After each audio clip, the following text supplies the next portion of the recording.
sports. While the South African cricket team's preparations for next month's ICC World Cup is currently underway in Durban, and they host the West Indies once more in the first of 5 one-day internationals. Now, the T20 series didn't go according to plan, obviously, for the Proteas, but the ODI will be a different ball game altogether.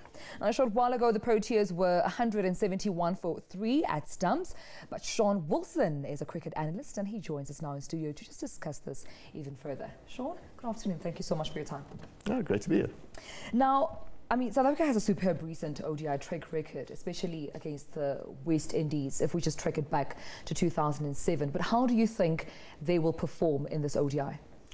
I'm expecting it to go down quite differently than the T20 series did. I mean, the West Indies themselves are a very different side across the two one-day formats. They're a side their T20 side is filled with very explosive cricketers, led very well by Chris Gayle, and they're able to keep that momentum throughout 20 overs. Are they able to do it within 50 overs?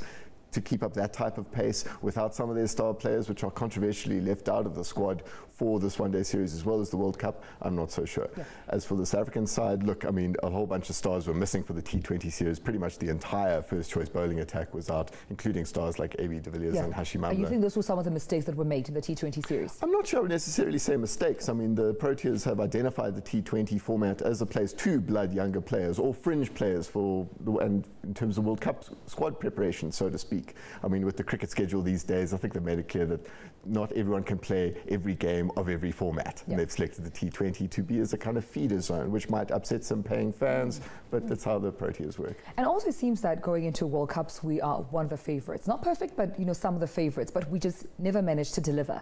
Why is that so?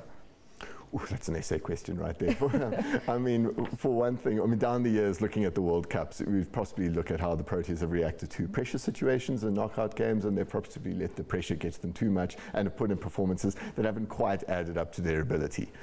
As for this World Cup, it possibly goes into a similar stage. Look, the Proteas, if you look at 4-year cycles from the World Cup, it looked like the Proteas were developing quite nicely from 2011, then got brought roundly down to earth by the series defeat in Australia, which I think has been prompted quite a few questions and asking a bit more aggressively than they have been in the past. But look, I would put the Proteas into the top 2, maybe top 3 sides in terms of tournament favourites, which, as you say, usually seems to be the case coming from 50-year World Cups. Absolutely, and I mean, you just said so earlier on, just with the T20 series, that some of the players, of course, were left not to play, and understandably so, that not every player can play every game. But what is your ideal team going ahead to New Zealand and Australia next month?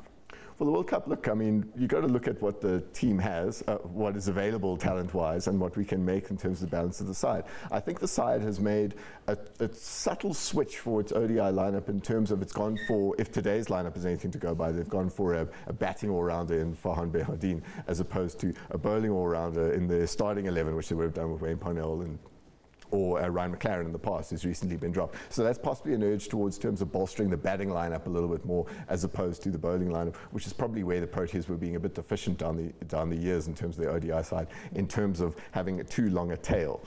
Death bowling is still a very big concern in this Proteas side, which has been under more and more scrutiny. There haven't been enough bowlers that have been hitting good old-fashioned Yorkers at the death overs, or being able to mix that up with changes of pace or varying your lengths, that kind of thing. They're still bowling a little bit textbook and a little bit length with international batsmen are lining up. And otherwise, possible over-reliance on AB de Villiers and Hashim Amla at present. Other people in the top 6 have shown glimpses of class and had clumps where they've scored lots of runs. I mean, Quinton de Kock went through a stage where he was scoring many centuries in a row. Faf du Plessis went through a similar stage in the one-day series against Australia and Zimbabwe last year. But have they been able to do it consistently? It's been a big question for the Proteas. Let's talk about, just before I let you go, because we've run out of time, unfortunately, but let's talk about Australia and New Zealand. They play very good cricket. Your comments on that?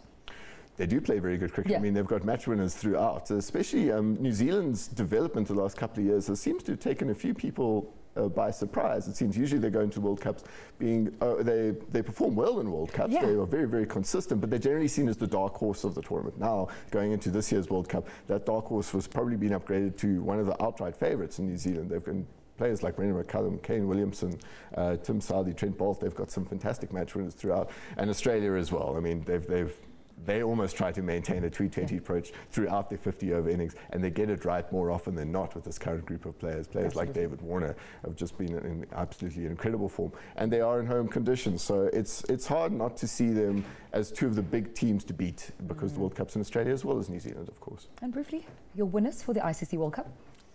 I would love to say South Africa, and I'd put them in my top three. I'm putting you on the spot right now. I mean, I think most betting men would have to put it on Australia for the moment in their World Cup. Their conditions, the type of cricket they're playing, but the Proteas right up there. Alrighty, Sean Wilson, thank you so much for your time. Thank you very much. Thank you so much. That was Sean Wilson, our cricket analyst, just giving us, of course, his opinion regarding the T20 series, the one-day international, and of course, as you know, the Proteas will be preparing for the ICC World Cup, and we're wishing them all the best of luck.